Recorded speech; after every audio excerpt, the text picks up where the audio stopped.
Hello everyone, I hope you all are good. So in the previous video हमने अपने chapter employ state insurance act के इन topics को cover किया था। Meaning, objective, applicability, non applicability, definitions, administration of the scheme. Apart from this standing committee को हम समझ चुके हैं और मेडिकल बेनिफिट काउंसिल्स भी हम जान चुके थे। कॉन्ट्रीब्यूशंस के प्रोविजंस भी हमने डिस्कस कर लिए थे। और बेनिफिट्स अंडर द एक्ट, किस किस रिगार्डिंग बेनिफिट मिलते हैं, सिकनेस का बेनिफिट, मेटर्निटी का बेनिफिट, डिसेबलमेंट का, ये सारे बेनिफिट्स। अपार्ट फ्रॉम दिस हमें अब स्टार्ट करना है डिसेबलमेंट बेनिफिट से। ठीक है, मेटर्निटी बेनिफिट हमने प्रीवियस वीडियो में कवर कर लिया था। तो चलिए समझते हैं डिसेबलमेंट बेनिफिट को। देखिए, डिसेबलमेंट क्या है? किसी भी तरह का एम्प्लॉय का किसी भी तरह से डिसेबल हो जाना, हो सकता है फिजिकली या फिर मेंटली। यहाँ पे समझिए कि एम्प्लॉय को टेम्परेरी डिसेबलमेंट भी हो सकती है और परमानेंट डिसेबलमेंट भी हो सकती है। जो टेम्परेरी डिसेबलमेंट होती है वो एटलीस्ट 3 दिन के लिए होनी चाहिए। ठीक है, और इसमें से एक्सक्लूड कर दीजिएगा एक्सीडेंट वाला डे। ठीक है, आगे अब इस टेम्परेरी डिसेबलमेंट के लिए उसको पीरियोडिकल पेमेंट मिलेगी उन रेट्स पर जो कि, और उस पीरियड के लिए और उन कंडीशंस के साथ जो कि सेंट्रल गवर्नमेंट प्रिस्क्राइब करेगी। और यहाँ पे फ़िलहाल के लिए जो डिसेबलमेंट और डिपेंडेंट बेनिफिट का रेट है वो कितना है? 75% वेजेस का। आगे देखिए, जो पर्सन जिसको परमानेंट डिसेबलमेंट होती है, चाहे वो टोटल है चाहे पार्शियल है, वो एंटाइटल रहेगा पीरियोडिकल पेमेंट के लिए उन रेट्स पर जो कि वही अगेन सेंट्रल गवर्नमेंट के द्वारा उस पीरियड के लिए सब्जेक्ट टू सच कंडीशंस। ठीक, आगे देखिए, जो बेसिक रेट है परमानेंट डिसेबलमेंट का या इंडिपेंडेंट बेनिफिट का वो कितना है? 1 to 46%। अब यहाँ पे समझिए कि ये एक स्लैब क्यों दिया हुआ है, क्योंकि इंजरीज जो है परमानेंट डिसेबलमेंट के केस में वो अलग अलग होती है। ठीक है, तो इस पर डिपेंड करते हैं कि एम्प्लॉय की कितनी अर्निंग कैपेसिटी का लॉस हुआ है, तो उसी के प्रोपोर्शनल उसको बेनिफिट दिया जाएगा। आगे जो डिसेबलमेंट बेनिफिट होता है वो कब से मिलना शुरू हो जाता है? First day of disablement. While अगर टेम्परेरी डिसेबलमेंट है तो ये सिर्फ तब तक कंटिन्यू रहेगा जब तक वो ठीक नहीं हो जाता। But in case of permanent disablement ये कब तक कंटिन्यू रहेगा? Whole life. ठीक है, कोई भी प्रायर कंट्रीब्यूशन यहाँ पर देने की जरूरत नहीं होती है। अब देखिए, presumption as to arising out of in the course of employment. अब इस एक्ट के पर्पस के लिए कि जो ये माना जाएगा जब हमारे पास कोई भी एविडेंस नहीं होगा इसके कॉन्ट्रेरी कि जो एक्सीडेंट हुआ है वो क्या रहेगा, वो एम्प्लॉयमेंट के कारण ही माना जाएगा, मतलब अगर वहाँ से एसोसिएटेड है तो। अब आगे देखिए, यहाँ पर accidents happening while acting in breach of regulation. अगर एम्प्लॉय किसी तरह का ब्रीच करता है, सपोज कीजिए कि अगर कोई मेट्रो वर्कर है और वो मेट्रो के ट्रैक पर चला जाता है उस टाइम पे जब मेट्रो वहाँ पे आ रही होती है और सफाई करने गए ट्रैक पे। अब सपोज कीजिए कि कोई एम्प्लॉय है और वो एम्प्लॉयर के बताए हुए इंस्ट्रक्शंस के अगेंस्ट काम करता है, तो इट मे बी कि उसको फैक्ट्री में या फिर कहीं भी जो ट्रेड बिजनेस का एरिया है वहाँ पे उसको किसी भी तरह से एक्सीडेंट या इंजरी हो सकता है। तो कोई भी एक्सीडेंट वैसे तो क्या माना जाएगा कि एम्प्लॉयमेंट के कोर्स में या फिर आउट ऑफ एम्प्लॉयमेंट हुआ है, बट ये नहीं होना चाहिए कि उसने किसी भी प्रोविजंस के कॉन्ट्रावेंशन में काम किया है या फिर किसी ऑर्डर के अगेंस्ट जो कि उसको दिए गए थे। ठीक है, अब यहाँ पे देखिए, ये कब माना जाएगा कि जो एक्सीडेंट हुआ है वो कॉन्ट्रावेंशन में नहीं था और ना ही उसने एम्प्लॉयर के इंस्ट्रक्शंस को डिसोबे किया। The act is done for the purpose and in connection with the employers trade और बिजनेस, यानी कि जो एक्ट हुआ था वो एम्प्लॉय के ट्रेड या बिजनेस के लिए ही किया गया था। Accidents happening travelling in employers transport, यानी कि सम टाइम्स कई बार जो एक्सीडेंट होता है इंश्योर्ड का वो विद द एक्सप्रेस और इम्प्लाइड परमिशन से, एम्प्लॉयर की परमिशन थी कि वो ट्रैवल कर सकता है एज अ पैसेंजर उसके व्हीकल में अपने प्लेस से कहाँ पर? वर्क प्लेस तक। ठीक है, डिस्पाइट यहाँ पे कोई ऑब्लिगेशन नहीं था कि नहीं तुम्हें इसी में ट्रैवल करना है, एम्प्लॉयर का ऐसा कोई ऑब्लिगेशन नहीं था। ठीक है, be deem to arise out of in the course of employment, अगर वो जो एक्सीडेंट हुआ है कैसे हुआ है? Have arisen had he been under such obligation, कि वो ऑब्लिगेशन में था कि उसको ट्रैवल उसी से करना पड़ता था। और at the time of accident जो व्हीकल था वो ऑपरेट किया गया था बाय और ऑन बिहाफ ऑफ उसके एम्प्लॉयर के। ठीक है, या फिर कोई अदर पर्सन जो कि जिसको प्रोवाइड किया गया था इन परसुएंस ऑफ द अरेंजमेंट्स जो कि एम्प्लॉयर के साथ की गई थी। आगे देखिए, is not being operated in the ordinary course of public transport service, यानी कि अलग से उसको कोई जैसे कैब फैसिलिटी वगैरह ऑफिस के मेंबर्स को दे दी जाती है। In this section vehicle includes a vessel and in aircraft, यानी कि एयरक्राफ्ट और वेसल भी इसके अंदर इंक्लूड माने जाएंगे। आगे देखिए accidents happening while meeting emergency. इस पैराग्राफ को मैं यहीं पे एक वैसे समअप कर देती हूँ कि सपोज़ कीजिए किसी फैक्ट्री में कोई आग लग गई और उस आग में से एक एम्प्लॉय बाकी एम्प्लॉयज़ को बचाने के लिए कई बार अंदर गया और जो थोड़े से घायल एम्प्लॉयज़ थे उनको ले लेकर बाहर आया, ठीक है, वाउंडेड एम्प्लॉयज़ को लेकर के वो बाहर आया। तो इस केस में उस एम्प्लॉय को भी इंजरी हो सकती है, उसका खुद का भी एक्सीडेंट हो सकता है, या फिर किसी या फिर कोई और तरह की इमरजेंसी हो जाए, सपोज़ कीजिए गैस लीक हो गया। तो इस तरह की किसी भी इमरजेंसी में अगर उसका किसी भी तरह का एक्सीडेंट होता है तो वो क्या रहेगा, उसको इसका बेनिफिट मिलेगा, ठीक है। आगे देखिए डिपेंडेंट बेनिफिट। देखिए अब यहाँ पे हमने अपना ये टॉपिक ख़त्म कर लिया है डिसेबलमेंट बेनिफिट, अब है डिपेंडेंट बेनिफिट। चलिए समझते हैं। अंडर ESI एक्ट जो इंश्योर्ड पर्सन है अगर वो डाई मतलब प्रभु को प्यारा हो जाता है as a result of employment injury, ठीक है, तो जो एम्प्लॉई या फिर सस्टेन भी कर मतलब उस टाइम पे वो एम्प्लॉई था, ठीक है, और तो यहाँ पे डिपेंडेंट्स को बेनिफिट मिलेगा और वो भी पेबल होगा उस रेट पे उस पीरियड के लिए और उस सब कंडीशंस को ध्यान में रखते हुए जो कि सेंट्रल गवर्नमेंट प्रिस्क्राइब करेंगे उसके डिपेंडेंट्स के लिए। ये इमटेरियल है कि whether he was in receipt of any periodical payment for temporary disablement in respect of injury or not, भले उसको टेम्परेरी डिसेबलमेंट के टाइम पे किसी भी तरह का कुछ मिल रहा था या नहीं, इससे फ़र्क नहीं पड़ता है।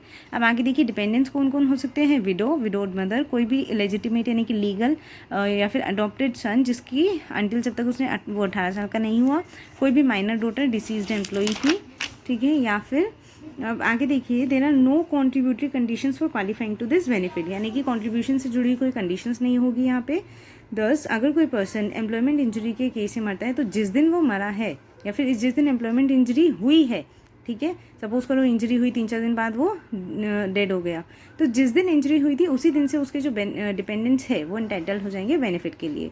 इन केस जो इंश्योर्ड पर्सन है वो मर जाता है उसके बिना कोई डिपेंडेंट छोड़े, ठीक है, तो जो इस केस में डिपेंडेंट के जो बेनिफिट मतलब जो भी हमें कंसिडर होंगे उनको अदर डिपेंडेंट्स को उसी रेट पर उसी पीरियड के लिए उन्हीं कंडीशंस के साथ जो कि सेंट्रल गवर्नमेंट प्रिस्क्राइब करेगी बेनिफिट दिया जाएगा। अब आगे देखिए बार अगेंस्ट रिसीविंग और रिकवरी ऑफ कॉम्पेंसेशन और damages under any of law. अब समझिए कि हमारा पिछला वाला एक्ट जो हमने पढ़ा था वो था ECA employ compensation act 1923।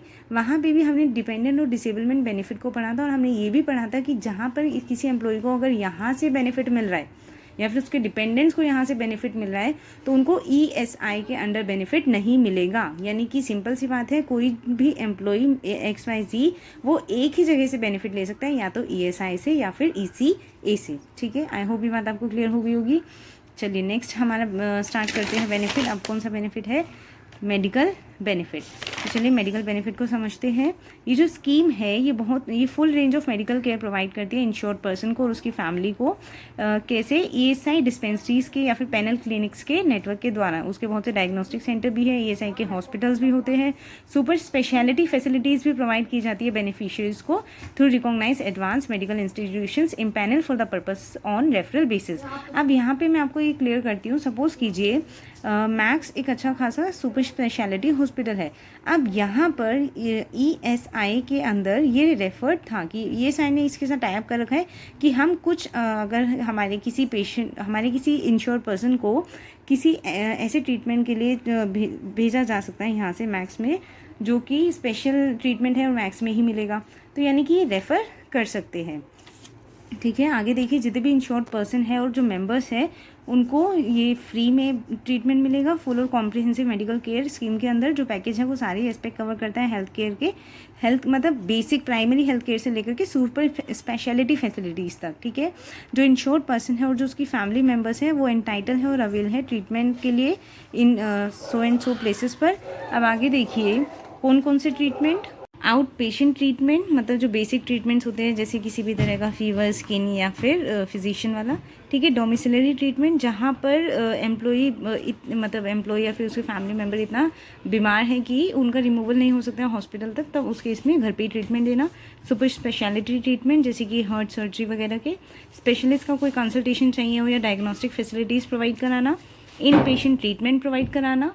Free supply of drugs and dressings यानी कि मेडिसिन और ड्रेसिंग्स फ्री में करना। एक्सरे और लेबोरेटरी इन्वेस्टिगेशंस अलाउड होती है। वैक्सीनेशन प्रिवेंटिंग इनकोलेशंस मतलब यानी कि वैक्सीनेशन ही होता है। एंटीनेटल यानी कि प्री डिलीवरी केयर जो होती है, उसके अलावा post delivery care. Apart from this जो एम्बुलेंस सर्विसेज वगैरह है या फिर किसी भी तरह के कन्वेंस वगैरह हॉस्पिटल तक लेके जाने के लिए, किसी भी तरह की फ्री नाइट एडमिशन जो होती है उस टाइम पे हॉस्पिटल के एडमिशन के टाइम पे, ठीक है, मतलब so and so facilities provide की जाएगी। जो इंश्योर्ड पर्सन होगा वो एंटाइटल रहेगा मेडिकल बेनिफिट के लिए ड्यूरिंग एनी पीरियड जब जिसके लिए उसने कॉन्ट्रीब्यूशंस पे करी है, ठीक है। अपार्ट फ्रॉम दिस वो क्वालिफाइड है कि वो क्लेम कर सकता है सिकनेस बेनिफिट या फिर मेटर्निटी बेनिफिट को डिसेबलमेंट की रिस्पेक्ट में, और वो किसी भी तरह से उसको रोका नहीं जा सकता रेगुलेशंस के अंदर उस बेनिफिट के लिए। A person in respect of whom जिसके contribution ceases to payable under this act, यानी कि अब किसी भी कारण से अगर वो इस एक्ट में कॉन्ट्रीब्यूशंस नहीं कर रहा है तो भी उसको मेडिकल बेनिफिट्स अलाउ किया जाएगा उस पीरियड के लिए और उस मैटर के लिए जो कि रेगुलेशंस के द्वारा अलाउड होगा। देखिए, जो इंश्योर्ड पर्सन होता है अगर वो इंश्योरेबल एम्प्लॉय नहीं रहा on account of permanent disablement, ठीक है, वो परमानेंटली डिसेबल हो गया तो वो काम नहीं कर सकता है फैक्ट्री में, लेकिन he will shall continue subject to payment of contribution, ठीक है, जितनी भी अदर और बाकी जो कंडीशंस है जो कि लॉ के द्वारा प्रिस्क्राइब की जाएगी सेंट्रल गवर्नमेंट के द्वारा, to receive medical benefits till the date on which he would vacated the employment on attaining the age of superannuation, यानी कि 60 प्लस या फिर 60 की, and he had not sustain such permanent disablement, ठीक है। आगे देखिए, फर्दर कोई भी इंश्योर्ड पर्सन है जिसने सुपर एनुएशन की एज अटेन कर ली है, यानी कि 60, और कई जगह पे हर ऑफिस की अलग भी होती है, ठीक है, तो यहाँ पर समझिए वो और उसका स्पाउस एलिजिबल रहेंगे मेडिकल बेनिफिट के लिए, ठीक है। आगे देखिए, सुपर एनुएशन ऑलरेडी मैं आपको समझा चुकी हूँ। अब देखिए super speciality treatment. Super speciality treatment जैसे कि open heart surgery, neuro surgery, bone marrow transplant, kidney transplant और specialise investigations like CAT scan, यानी कि जिसको आप CT स्कैन भी कहते हैं, MRI, एंजियोग्राफी एक्सेट्रा, ये सब रेफरल अरेंजमेंट्स भी करी जाएगी रिप्यूटेड हॉस्पिटल के साथ कंट्री के, और जो इसकी टोटल कॉस्ट रहेगी ट्रीटमेंट की वो कौन पे करेगा, वो भी बोन करी जाएगी ESI स्कीम के अंडर। देखिए, स्केल ऑफ मेडिकल बेनिफिट, अब कितना मेडिकल बेनिफिट प्रोवाइड किया जाएगा। जो भी इंश्योर्ड पर्सन होगा, ठीक है, जहाँ पे मेडिकल बेनिफिट एक्सटेंड किया जाता है उसकी फैमिली को, तो उसकी फैमिली एंटाइटल है रिसीव करने के लिए medical benefit only of such kind and on such scale, जो कि प्रोवाइड किया जाएगा स्टेट गवर्नमेंट या फिर ESI कॉर्पोरेशन के द्वारा। कोई भी इंश्योर्ड पर्सन या, ठीक है, where such medical benefit is extended to his family, तो उसकी फैमिली के पास कोई राइट नहीं है कि वो क्लेम करे वो मेडिकल ट्रीटमेंट जो कि उसके रेगुलेशंस के अकॉर्डिंग उसको प्रोवाइडेड नहीं है, ठीक है, बस वो वही उसके लिए डिमांड कर सकते हैं जो कि उनको अलॉटेड है ट्रीटमेंट, ठीक है। चलिए अब आगे समझते हैं कि ऐसा इस एक्ट में कुछ भी नहीं है जो कि एंटाइटल करेगा किसी इंश्योर्ड पर्सन को, चाहे मेडिकल बेनिफिट उसको उसकी फैमिली को एक्सटेंडेड हो, his family to claim reimbursement from the corporation of any expenses in respect of any medical treatment, ठीक है, except as may be provided by regulations, यानी कि जो रेगुलेशंस के द्वारा प्रोवाइड नहीं किया गया था, अगर उस तरह का कोई ट्रीटमेंट वो एम्प्लॉय या उसकी फैमिली लेते हैं तो इस केस में वो रिम्बर्समेंट के लिए एलिजिबल नहीं रहेगा। Provision of medical treatment by state government. State government shall provide for insured person and their families जो भी reasonable medical surgical obstetric treatment रहेगा, ये ESI कॉर्पोरेशन के अप्रूवल के साथ अरेंज कर सकती है मेडिकल ट्रीटमेंट मेडिकल प्रैक्टिशनर्स के क्लिनिक पे उस स्केल और subject to such terms and conditions जो कि एग्री की जाएगी। आगे देखिए, where the incidence of sickness benefit payment to insured person in any state is found to exceed the all India average, यानी कि जो उस पर्टिकुलर स्टेट में प्रोवाइड किया जा रहा है वो ऑल इंडिया एवरेज से अगर एक्सीड करता है तो जो अमाउंट होगा एक्सेस वो क्या होगा, शेयर किया जाएगा between the corporation and the state government. ESI corporation state government उस एक्सेस अमाउंट को शेयर करेंगी उस प्रोपोर्शन में जो कि फिक्स होगा उनके एग्रीमेंट के द्वारा। जो कॉर्पोरेशन है may in any case waive कर सकती है होल और पार्ट रिकवरी, ठीक है, which is to be borne by state government, ठीक है, यानी कि वो पैसा छोड़ भी सकती है कॉर्पोरेशन। सपोज करो पैसा जो लेना था अमाउंट उसे वेव कर दिया, छोड़ दिया, ठीक है। जो कॉर्पोरेशन है may enter into agreement with the state government regarding nature and scale of medical treatment जो कि प्रोवाइड किया जाएगा इंश्योर्ड पर्सन को या फिर उसकी फैमिली को, and for sharing the cost thereof any excess in the incidence of sickness benefit, ठीक है। इसके अगर सिकनेस बेनिफिट के एक्सेस में अगर किसी भी तरह का कोई वो कॉस्ट बेयर की जा रही है तो they can share that cost, ठीक है, to the insured persons between the corporation and the state government. आगे देखिए, in case of default agreement between the ESI corporation and state government, तो इस मैटर को डिस्प्यूट को कौन सॉल्व करेगा, आर्बिट्रेटर। आर्बिट्रेटर कौन होगा, शेल हैव बीन अ जज ऑफ हाई कोर्ट, ठीक है, जिसको अपॉइंट करेगा CGI। आगे देखिए, जो अवार्ड होगा of the arbitrator shall be binding on the corporation and the state government, यानी कि जो इसका फैसला रहेगा ये दोनों को बाइंड, मतलब दोनों को मानना पड़ेगा। आगे देखिए, establishment and maintenance of hospitals etcetera by ESI corporation. यहाँ पे देखिए ESI कॉर्पोरेशन जो है वो स्टेट गवर्नमेंट के अप्रूवल से इस्टेब्लिश कर सकती है और मेंटेन कर सकती है स्टेट के अंदर हॉस्पिटल, डिस्पेंसरीज और बाकी मेडिकल सर्विसेज, ठीक है, जो कि उसको ठीक लगेगी इंश्योर्ड पर्सन के और उनकी फैमिली के बेनिफिट्स के लिए। यहाँ पे देखिए, जो कॉर्पोरेशन है वो एंटर कर सकती है एग्रीमेंट में लोकल अथॉरिटी, प्राइवेट बॉडी या फिर इंडिविजुअल के साथ विद रिगार्ड टू जो भी प्रोविजंस रहेंगे मेडिकल ट्रीटमेंट की, अटेंडेंस रहेगी इंश्योर्ड पर्सन्स की और या फिर उनकी फैमिलीज़ की किसी भी एरिया के लिए, ठीक है, वो कॉस्ट को भी शेयर कर सकते हैं।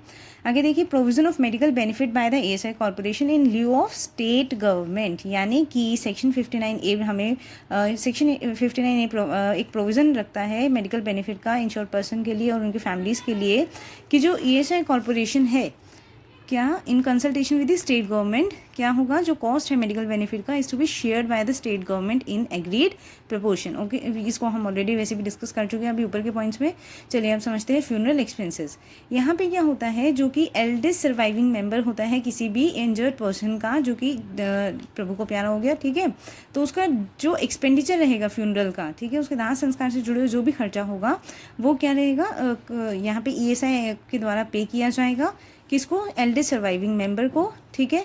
यहाँ पे अगर उसकी कोई फैमिली नहीं है तो एक्चुअली में जो उसके लिए फ्यूनरल एक्सपेंसेस इनकर कर रहा है उसको, ठीक है। अपार्ट फ्रॉम दिस ये ध्यान रखना है कि जो ये एक्सपेंसेस है, ठीक है, उसकी डेथ से 3 महीने के अंदर अंदर क्लेम किए जाने चाहिए, ठीक है। अपार्ट फ्रॉम दिस ये एक्सपेंसेस का अमाउंट कितना रहेगा? 5000। चलिए अब कुछ इंपॉर्टेंट टर्म्स है इसके प्रोविज़न के बेनिफिट्स के रिगार्डिंग। जो राइट है किसी भी पेमेंट को रिसीव करने का वो ट्रांसफरेबल नहीं है, ठीक है। अगर मैं एम्प्लॉई हूँ तो मुझे ही मिलेगा, मैं ये ट्रांसफ़र नहीं कर सकती किसी अपनी फ्रेंड को। जो कैश बेनिफिट मिलेगा इस एक्ट के अंदर ना तो ये अटैच किया जा सकता है ना ही सोल्ड किया जा सकता है इन एग्जीक्यूशन ऑफ किसी भी डिक्री या ऑर्डर, कोर्ट के भी ऑर्डर के थ्रू इसको हम ना बेच सकते हैं। आगे देखिए, जो पर्सन है एंटाइटल है बेनिफिट्स के लिए जो कि एक्ट के द्वारा से प्रोवाइड किए जाएंगे, तो वहाँ पर उसको सिमिलर बेनिफिट किसी और एक्ट से नहीं रिसीव करने हैं। सपोज कीजिए अगर उसको बेनिफिट मिल रहा है ESI में तो ECA से वो बेनिफिट नहीं ले सकता है। No person shall be entitle to sickness benefit और disablement benefit for temporary disablement on any day, यानी कि जिस दिन के लिए उसको वेजेस मिले हैं, ठीक है, या फिर जिस दिन के लिए जो मतलब उसने काम किया है वो छुट्टी पे था या फिर किसी हॉलीडे पे था जिसके लिए उसको वेजेस मिले, या फिर किसी ने वो स्ट्राइक पे था, तो इसके लिए उसको किसी भी तरह का सिकनेस या टेम्परेरी डिसेबलमेंट का बेनिफिट नहीं दिया जाएगा। कोई भी person in receipt of sickness benefit and disablement benefit other than benefit granted on personal disablement क्या shall remain under medical treatment, ये वो मेडिकल ट्रीटमेंट के लिए डिस्पेंसरी, हॉस्पिटल, क्लिनिक या फिर और इंस्टीट्यूशन में रहेगा और डॉक्टर की इंस्ट्रक्शंस के बिना उस प्लेस को नहीं छोड़ेगा, ठीक है। Apart from this shall not while under the treatment, कुछ भी ऐसा रिटार्ड या प्रिजुडाइज नहीं मतलब कुछ भी इस तरह का एक्ट नहीं करेगा जो कि उसकी रिकवरी के चांसेस को कम कर देंगे, या फिर वो उस एरिया को ऑब्वियसली बात है लीव नहीं करेगा किसी भी इन सब में से किसी की परमिशन के बिना, और ना ही अलाउ करेगा अपने आप को, मतलब वो डिसअलाउ नहीं करेगा कि कोई भी जो मेडिकल ऑफिसर है उसको एग्जामिन करे तो वो उसको मना नहीं कर सकता है, ठीक है। आगे समझते हैं, जो इंजर्ड पर्सन है वो 2 बेनिफिट एक साथ नहीं ले सकता है। मतलब देखिए कौन कौन से बेनिफिट, ना तो मतलब या इनमें से एक बेनिफिट लेना पड़ेगा, सिकनेस लो या फिर मेटर्निटी लो, ठीक है, या फिर सिकनेस बेनिफिट लो या फिर डिसेबलमेंट बेनिफिट लो, या फिर मेटर्निटी बेनिफिट या फिर disablement for temporary disablement benefit for temporary disablement. यहाँ पे देखिए where a person is entitle to more than 1 benefit, तो इसमें से उसको एक चूज़ करना पड़ेगा। अब जहाँ पर वेर अ पर्सन जिसने कोई बेनिफिट रिसीव किया है, ठीक है, लेकिन उसने लॉफुली बेनिफिट को रिसीव नहीं किया है, तो उसको क्या करना पड़ेगा, कॉर्पोरेशन को पूरा पैसा वापस देना पड़ेगा। और इन केस वो उसकी डेथ के केस में उसके रिप्रेजेंटेटिव्स को पूरा पैसा देना पड़ेगा, चाहे उसके एसेट से पैसा रिकवर किया जाए। कोई भी एम्प्लॉयर डिसमिस नहीं करेगा, डिस्चार्ज नहीं करेगा, रिड्यूस नहीं करेगा या फिर पनिश भी नहीं करेगा किसी एम्प्लॉय को उसके एम्प्लॉयमेंट के टाइम पे इन रिसीट ऑफ जहाँ पे सिकनेस बेनिफिट जहाँ पे ऐसा पीरियड जब उसको कौन सा बेनिफिट मिल रहा हो, सिकनेस, मेटर्निटी या फिर डिसेबलमेंट या फिर टेम्परेरी डिसेबलमेंट के लिए, ठीक है, और under medical treatment for sicknesses जब वो एब्सेंट है वर्क से, ठीक है, या फिर जब तक उसकी इलनेस सर्टिफाइड है, ठीक है, in accordance with the regulations to arise out of pregnancy और confinement rendering the employ until for work. No notice of किसी भी तरह का डिसमिसल और डिस्चार्ज का नोटिस या फिर रिडक्शन का नोटिस एम्प्लॉय को नहीं दिया जाएगा उस पीरियड के लिए, ठीक है। ऐसे कुछ मेडिकल बेनिफिट्स को हमने एक बार डिस्कस कर लिए, बाकी सारे आप 1 बाय 1 रीड कर सकते हैं, ओके। चलिए हम समझते हैं अब अपना नया topic, that is adjudication of dispute and claim. Adjudication का मतलब होता है जजमेंट, तो किसी भी डिस्प्यूट या क्लेम पर जजमेंट। अब वो जजमेंट कौन देगा? कोर्ट देगा। अब कोर्ट कौन सा वाला कोर्ट? सिविल कोर्ट नहीं, ठीक है, एम्प्लॉयज़ इंश्योरेंस कोर्ट, ठीक है। आप समझते हैं कि इसका कॉन्स्टिट्यूशन कैसे होगा। सबसे पहले तो जो स्टेट गवर्नमेंट है वो एक ऑफिशियल गैजेट में नोटिफिकेशन के द्वारा एक स्पेसिफाइड लोकल एरिया के लिए क्या करेगी? कॉन्स्टिट्यूट करेगी एएसआई कोर्ट को। एएसआई कोर्ट में उतने नंबर ऑफ जजेस होंगे जितना स्टेट गवर्नमेंट को ठीक लगेगा। और देखिए, कोई भी पर्सन जो कि एज अ जुडिशियल ऑफिसर या फिर लीगल प्रैक्टिशनर काम करता है पिछले 5 कंटिन्यूस ईयर से, तो वो क्वालिफाइड होगा एएसआई कोर्ट का जज होने के लिए। अब यहाँ पर जो स्टेट गवर्नमेंट है वो अपॉइंट करेगी एक ही कोर्ट को 2 या 2 से ज़्यादा लोकल एरिया के लिए, या फिर 2 या 2 से ज़्यादा कोर्ट को एक ही लोकल एरिया के लिए। देखिए, सिंपल सी बात मैं आपको यहाँ पे समझाती हूँ। देखो कि एक कोई स्टेट गवर्नमेंट है, अब यहाँ पे ये क्या है? कोर्ट। आप देखो, Ashok Vihar, model town, Azadpur, GTB, ये लोकल एरियाज हो गए।